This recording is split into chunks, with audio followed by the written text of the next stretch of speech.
Troll, DCGB, Bareta, alas 12. DCGB, Bareta, alas 12. Mga pinakahuring pangyayari sa Kabikolan, sa nasyon, asin ibang parte kan kinaban. Iba Bareta na ngunyan. DCGB, Bareta, alas 12. Ngunyan, ang sa inyong tagapagbareta. Diyos maray na odto sa indo kabos mga tugang ngunyan aldaw ni Martes, Abril 7, 2026, ini ang Bareta alas 12. Kami po ang sa indong mga tagapagbareta. Ako po si Gina Ritterly. Ako man po si Bert Nunez. Headlines kan darakulang mga bareta ngunyan aldaw, cash assistance payout para sa mga rehistradong tricycle drivers kan Tabaco City pupuunan na sa aga Abril 8 sa Cormidal Covered Court. Sang ganuang panlalawigan ng Albay, inamyandaran Internal Rules and Procedures or IRP para sa pag-absent sa mga sesyon. Fertilizer and Pesticide Authority Bicol nanotaran ang paghiro sa presyo kan mga pangenot na abono sa rehiyon Bicol. On-site license to own and possess firearms and firearms registration assistance. Caravan gigibuhon sa Abril 16 sagkod 17 sa Ligao City. Sa lado nasyonal, Pinay nagadan sa missile attack sa Israel sigun sa DFA. Tangro ni Ramon Ang na ipabakal, pabalik ang Petron, dapat akuon kan gobyerno. Oil crisis dahil magdadaranin kakulangan sa kuryente sigun kay Senador Buin Gatchalian. Mga nalunod asin insidente ning sulo, nagdakol kang Semana Santa. Sa ibang nasyon, OPEC Plus nagkasundong langkawan ng oil production quotas. Sa lado ng sports, Carl Yulo nakua o ang ikatulong pwesto sa horizontal bar sa Cairo World Cup. Iyan po ang headlines ngunyan sa detalyes kan mga bareta. Ang baretang ini hatod sa Indukan. Leon Extra Strong Beer. Bangis sa sarap. Bangis sa sulit. Mapun sa aga Abril 8 ang payout kan cash assistance para sa mga rehistradong tricycle drivers kan Tabaco City sa Cormidal Court, Cormidal, Tabaco City. Alas 7 nin pagkaaga, sagkod alas 5 nin pagkahapon. Sa ipinaluwas na anunsyo na pirmado ni Transportation Regulation Officer 2 Sharon Perol kay puhanan sa nang magdara kan mga benepisyaryo nin original na driver's license hali sa Land Transportation Office o LTO asin duwang kopya kan nasabing lisensya. Ang nasabing asistensya man ang ipagpapasairarom sa Assistance to Individuals in Crisis Situation program kan Department of Social Welfare and Development. Ang baretang ini hatod sa Indukan. Artrisin Joint Supplement. Bumabagal ang galaw dahil sa joint pain at arthritis. Mag-Artrisin. Inamyandaran kang sangganuan panalawigan ng Albay ang Internal Rules and Procedures or RIP. Partikular na ang pag-absent sa sesyon. Ini matapos magkaigwan ng diskusyon ang mga board members manungod sa pag-absent ni 2nd District Board Member Melissa Abadesa kanakaaging semana na daing magkakanigong Travel Authority na ipigtao sa sanggunian. Sa inamyandaran ng IRP, obligado na magpaliwanag asin magsumitir ng Travel Authority sa Vice-Gobernador kung ma-leave or ma-absent nga ning malikayan ang halawig na argumento sa pag-check ang attendance kan mga opisyal. Mientras tanto, nagpaaram na si Abadesa on official business dahilan kan may pinag-atenderan ini sa Department of Budget and Management alagad pinagkumpirmar man ni VG Didayko na di siyang naresibing anuman na dokumento sa nasabing inatenderan kan board member. Nakapagrehistro nin padagos na paghiro sa presyo kan mga pangenot na abono sa rehiyon Bicol ang Fertilizer and Pesticide Authority o FPA Bicol basado sa latest monitoring para sa ikatreseng semana kan Marso 23 sagkod 27 ngunya na taon. Basado sa datos kan FPA Bicol maabot sa 200 o 2,420 pesos ang prevailing price kan urea granular, mantang nasa 2,100 pesos naman ang urea prilled. Mientras tanto, mantinidong mas hababa ang presyo kan amosol sa 925 pesos alagad may paglangkaw paman sa giraray kumpara kan nakaaging semana. Mientras na ang complete fertilizer may prevailing price na 1,680 pesos, mantang ang amofus ang nagbaba sa 1,570 pesos. Ang muriate o potash o MOP man ang nasa 2,200 pesos. Pinagtawan doon man kan FPA Bicol na ang mga presyong ini ang basado sa simanahan na survey kan mga pangenot na dealers asin posibleng magbago sa mga masunod na simana. Dagdag pa na ang numerong ipigluwas ang dai pinagkonsiderar na suggested retail price alagad giya sana para sa presenting hiro kan merkado para sa mga paraoma asin stakeholders sa sektor kan agrikultura. Gigibuhon sa Abril 16 ag Code 17 an on-site license to own and possess firearms and firearms registration assistance caravan sa Camp Captain Salvador Haushan del Rosario Sr., Barangay Santa Cruz, Ligao City. Segun sa anunsyong ipinaluwas kang Albay PNP na pinapamayuhan ni Provincial Director Police Colonel Noel Donato Nunez, available man ang nasabing caravan on creation of account, IT correction, neuro-drug test, national police clearance, gun safety seminar asin notary public. Mientras tanto, pinagpapagirumduman kan ahensya na ang LTOPF applicant ang kaipuhan ni upload muna ang gabos na kinakaipuhan na dokumentos sa online LTOPF account bago magpasairarom sa neuro asin sa drug test. Pinagsuportaran kan sangguniang panlalawigan ng Albay ang pag-institusyonalisar kan kadiwa ng Pangulo program sama nito Albay, tangani matabangan ang mga paraoma na makapagpabakal na direkta sa mga parabakal. Sigun kay Committee on Agriculture and Fisheries Chairman as in 3rd District Board Member Wilfredo Maronilla, operative na ang Municipal Ordinance number 01-2026 kan munisipalidad matapos ang ginibong review asin revisions. Ang ordinansa nag-establisher nin local framework para sa kadiwa ng Pangulo program kay bahan na ang pagkrear nin task force asin pagtagaman nin fundo para sa implementasyon. Ang nasabing programa an itataltag sa Manito Town Center dahilan ta ini ang pinakapraktikal na lokasyon dahilan kan espasyo asin accessibility sa 15 barangay kan munisipalidad. Ipig anunsyo kan Legazpi City Water District or LCWD na para mientras na masarado ang saindang opisina sa Huwebes, Abril 9 katakod kan araw ng kagitingan basado sa Presidential Proclamation number 1005S 2025. Mabalik ang services kan distrito aro kan pagbabayad sa tubig asin aplikasyon ining serbisyo sa Abril 10 o sa Biyernes mantang ang iba man na transaksyon kan opisina an magpapadago sa Abril 13 o Lunes. Pinagabisuhan man kan mga konsumidores na magpasiring sa opisina na itinalaan na oras tanganing maibitaran ang anuman na kaulangan.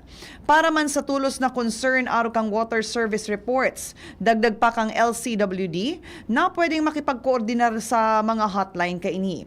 Pwede man na makapagbayad sa Easy Pay outlets alagad may posting ining duwa sa code tulong aldaw.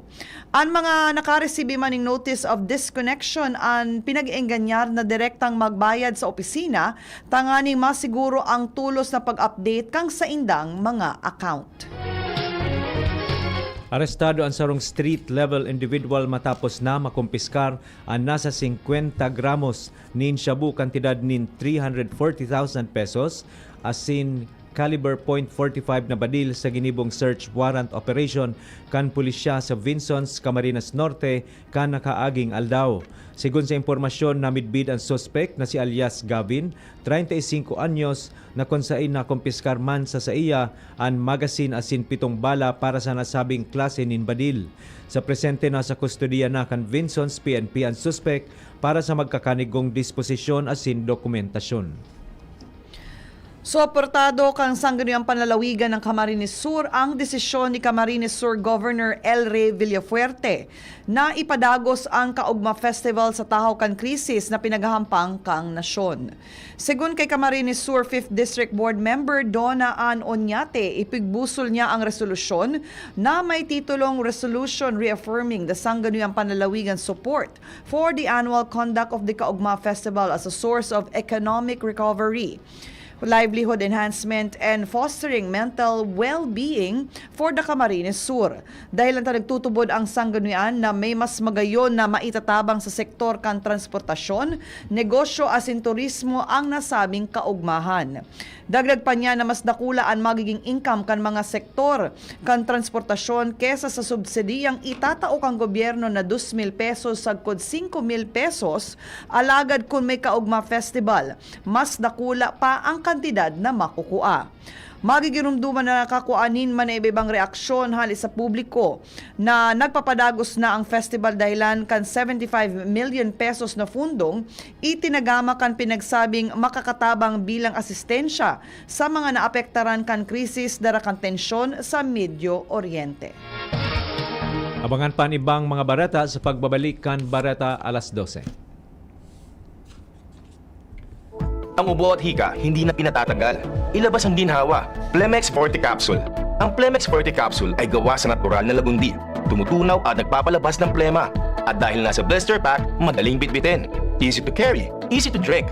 Piolo Pascual po, pa-easy dahil may Plemex Forte Capsule. Basta lagundi, Plemex!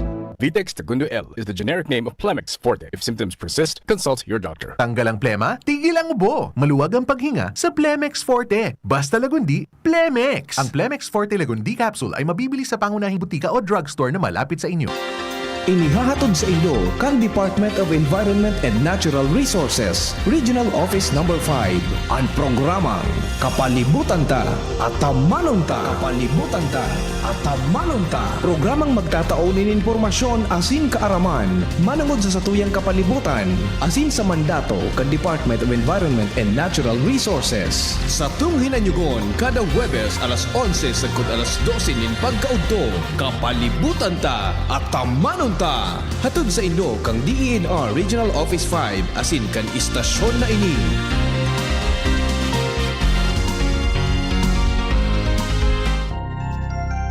Come to the Metro and you will find everything you need. So keep this in mind. Something sporty. Something smart. Something homey. That's just the start. Whatever your beat is, whatever your style. It's here at the Metro. It'll be worth your while. There's something for you. Something for you. Something for you at the Metro. There's something for you at the Metro. Uy pre, si Rudy ito. Dalhin ko lang si Bunso sa health center. 3.5 months kasi. Nakaschedule para sa third visit. Libre lang ito pre. Ngayon nga maliban dun sa pentavalent vaccine, OPV at PCV, tuturukan na rin si baby ng IPV na dagdag proteksyon laban sa polio. Sabihan mo rin yung iba nating kumpare na pabakunahan na ang kanilang mga anak. Tandaan, wais pag kumpleto ang bakuna ni baby at ang wais ay laging ligtas. Paalala mula sa DOH Bicol Center for Health Development.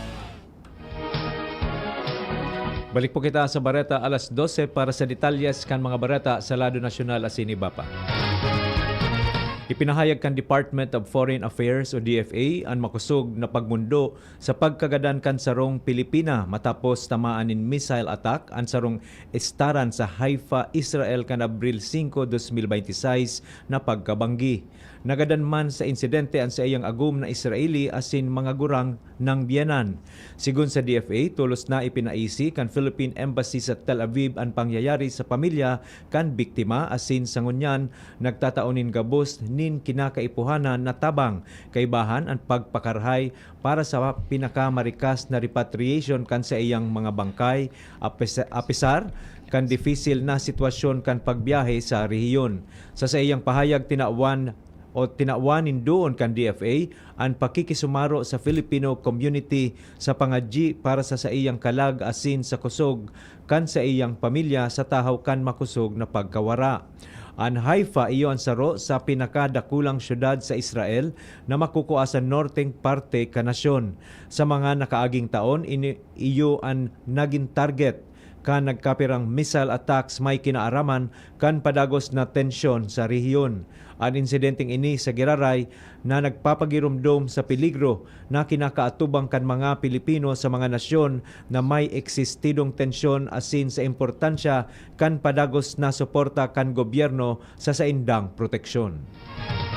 Nagtutubod si bukluran ng manggagawang Pilipino President Attorney Luke Espiritu na dapat akuon kang gobyerno ang tangro kang ultra-bilyonaryong si Ramon ang naipabakal pabalik digdi ang Petron, ang sulamenteng oil refinery sa nasyon. Sinabi ni Espiritu na mahalagang magkaigwan ng aktibong papel ang gobyerno sa industriya ng petrolyo, lalo na ngunya na nasa tahaw kang nagpapadagos na krisis.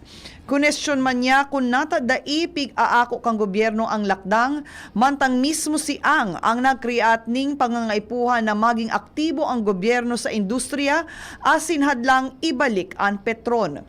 Dagdag pa ni Espiritu na kaipuhan kan gobyerno na maging player man sa giraray sa oil industry. Siniguro ni Senador Sherwin Gatchalian na dai magresulta sa kakulangan sa kuryente ang namamatean na krisis sa petrolyo. Sigun kay Gatchalian, Vice Chair kan Senate Committee on Energy, na dahil dapat magpanik ang publiko dahil bako sana sa petrolyo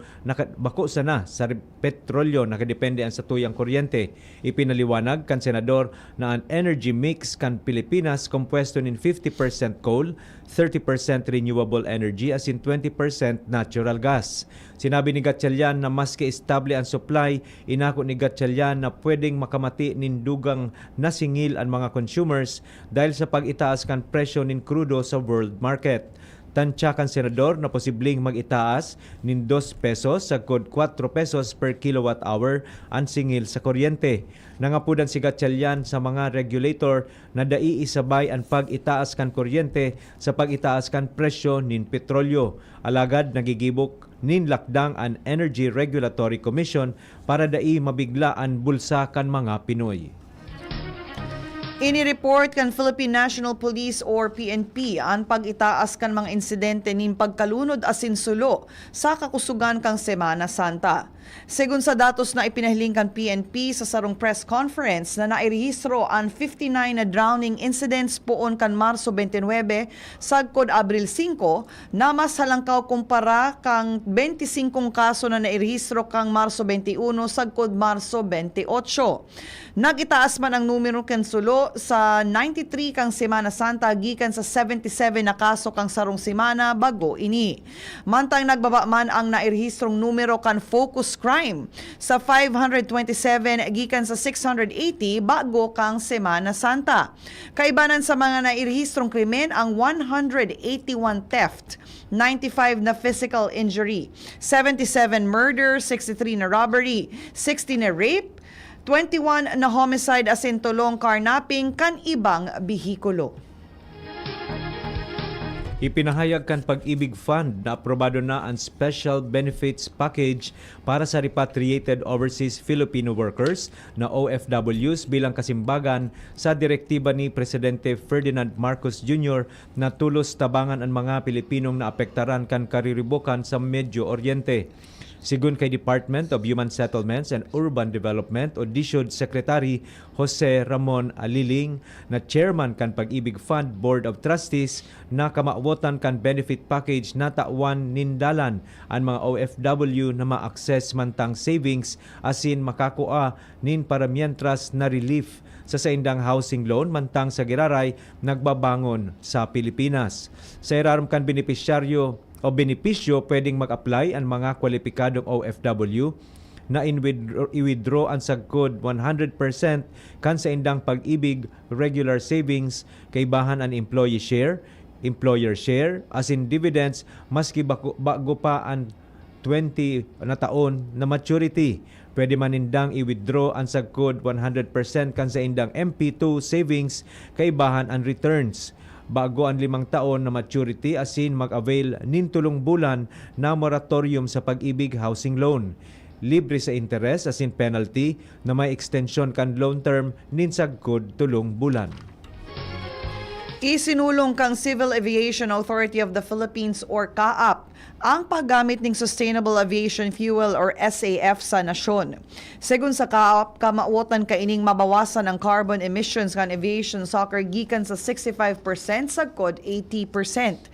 Ipinahayag man kanahensya na may madakulang potensyal ang nasyon dahil sa mga agricultural waste gikan sa paroy asin nyog na pwedeng gibuhon na petrolyo.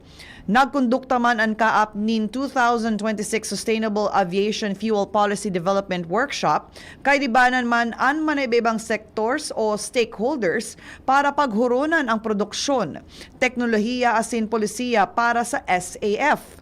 Kamawatan kaini nagibuhan na mas praktikal asin accessible ang paggamit kan malinig na petrolyo sa industriya kan aviation sa Pilipinas, dagdag pa kan kaap. Bareta sa ibang nasyon, nagkasundo ang Organization of the Petroleum Exporting Countries o OPEC Plus na langkawan ang kota para sa produksyon ng petrolyo. Kasabay kaini nagpatanid man ang grupo na mahahaloy pa ini asin magiging magastos ang pag-irahay kan mga naraot na energy facilities sa Medyo Oriente. Sa ikaduwang magkasunod na bulan, pinuntirya kan airstrikes kan Iran ang pangenot na OPEC Plus countries kaibahan ang pangenot na oil producers na Russia asin Saudi Arabia. Siring man ang nagkapirang Gulf countries. Dahilan digdi nagkasundo ang mga ini na iitaas sa 206,000 na bariles kada aldaw ang kota puon sa Mayo. Alagad nagpatanid ang organisasyon na posibleng magresulta sa pag-itaas kan oil market volatility ang danyos sa energy infrastructure asin posibleng matamaan man ang global supplies sa mga maabot na aldaw. Kaya tinawan nindoon kan grupo ang importansya na maprotehiran ang international maritime routes asin para masiguro na dai maatraso ang bulos kan enerhiya. Sa bareta niya to sa lado ning sports, nakuha ni Carl Eldrew Yulo ang bronze medal sa horizontal bar final sa Cairo leg kan Artistic Gymnastics World Cup na nagdugang sa sayang medal tally para sa Pilipinas. Ini ang ikaduwang bronze medal ni Yulo sa Cairo matapos makuha ang third place sa floor exercise finals kan Domingo. Nakapuntos ang hobe na gymnast ng 13.733 sa horizontal bar na haros dukot sana ni Lee Hong Yan na nanggana ng gold medal na may puntos na 14.400 asin Marius Giorgio na nakakamit kan silver na may 13.900. Kan nakaaging bulan sa Antalya leg kang World Cup, ginana ni Yulo ang gold medal sa floor exercise. Ang sunod na stop kang Gymnastics World Cup Series, iyo ang gigibuhon sa Osijek, Croatia sa katapusan kan semanang ini. Breakthrough! Naimbento kan mga siyentipiko ang lunar resource extraction sarong konsepto asin emerging technology kung saan pinagbabalo kan mga siyentipiko asin space agencies na magkuanin resources hali sa bulan tangani gamiton sa future space missions asin posibleng pati sa Earth. Day pa ini fully commercial, alagad may active missions asin testing na pinagigibon na ngunyan. Pinaghahanap sa bulan gamit ang imbensyon ang water ice na pwedeng gibuhon na drinking water, oxygen asin rocket fuel, helium-3 na potential fuel para sa future nuclear fusion, regolith o moon soil na pwedeng gibuhon na construction materials asin metals para sa space manufacturing. Istoryang naiiba! Para po sa satuyang special story sa 9 anyos na aking babae, ang nakakuha ning atensyon online matapos na matrayumpong maalsa ang 180 pounds na barbell, kapareho ning haros 3 beses kan sa iyang sadiring timbang. Namidbid an aki na si Lucy Milgrim na may timbang na poko mas menos na 60 pounds apwera sa weightlifting. Nagsasanay man siya sa professional wrestling as in regular na nagbibisita sa gym sa 5 beses sa sarong semana. May kapot man ining tulong record sa irarong kang USA Powerlifting Organization. Mas lalong naging viral si Lucy kan magkalat ang video kan sa iyang pag-alsa ning 180 pounds na barbell sa hampang kan mga parahiling sa Arnold's Sports Festival sa Columbus, Ohio. Segun sa iyang ama na si Brett, nagpuon ang sayang interes asin kakayanan sa pag-alsa kan toddler pa sana ini. Matapos arugon ang saindang pag-ehersisyo sa harong. Flashback!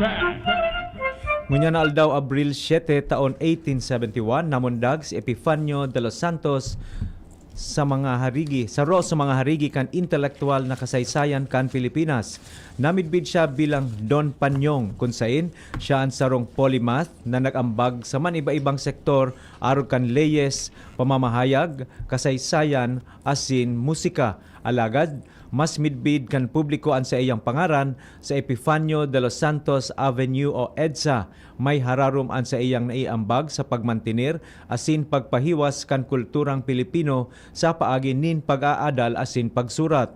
Naging aktibo siya sa revolusyonaryong pamamahayag bilang katabang ni na Antonio Luna sa pahayagan na La Independencia asin bilang delegado sa Kongreso kan Malolos. Kalaunan, nagserbi man siyang gobernador kan Nueva Ecija asin naging dakulang parte kan mga census kan 1903 asin 1918.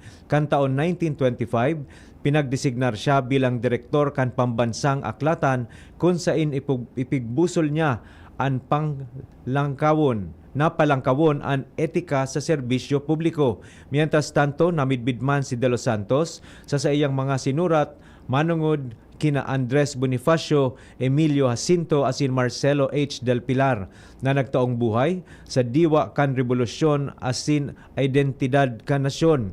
An sa iyang pangaran ang simbolo nin demokrasya kan EDSA na naging sentro kan People Power Revolution kan 1986. Mga tugang iyan na po ang kabilugan kan sa tuyang alas 12 mga bareta tinipon asin kinalap sa DCGB Newspace. Sa pangaran kan mga nagsurat kan bareta na pinamamayuhan kan sa tuyang News Manager and News Director Sir Mar de la Cruz, kay ba si Miss Nicole Ann Gloriani, Social Media Writers Miss Jenny Macho Balyaran, Miss Shara Maileron asin Mr. Jimos Barrios, sa lado technical kay banta po si Chief Ramir Tanay asin si Mr. Aldwin Andes. Sa ngaran po kan bilog na tropa kan Megaforce Patrol asin sa pangaran kan mga nag-aantabay sa DCGB News Facebook page, DCGB YouTube channel, DCGB Live app asin sa 729 kHz sa dial kang sa indong mga radyo, kami po ang naging sa indong mga tagapagbareta. Ako po si Gina Ritterly. Ako man po si Bert Nunez. Abangan po ang masunod na programa Iskaramuza with Miss Angel Mostasa. Always number one. Always DCGB. Always at your service. Bareta alas 12 with Bert. And Gina. Salamat po. Happy lunchtime. God bless everyone. Sa indong nadangog ang mga darakulang bareta ngunyan na aldaw. Ang tabayan ng giraray sa aga ang sarupang edisyon kan DCGB.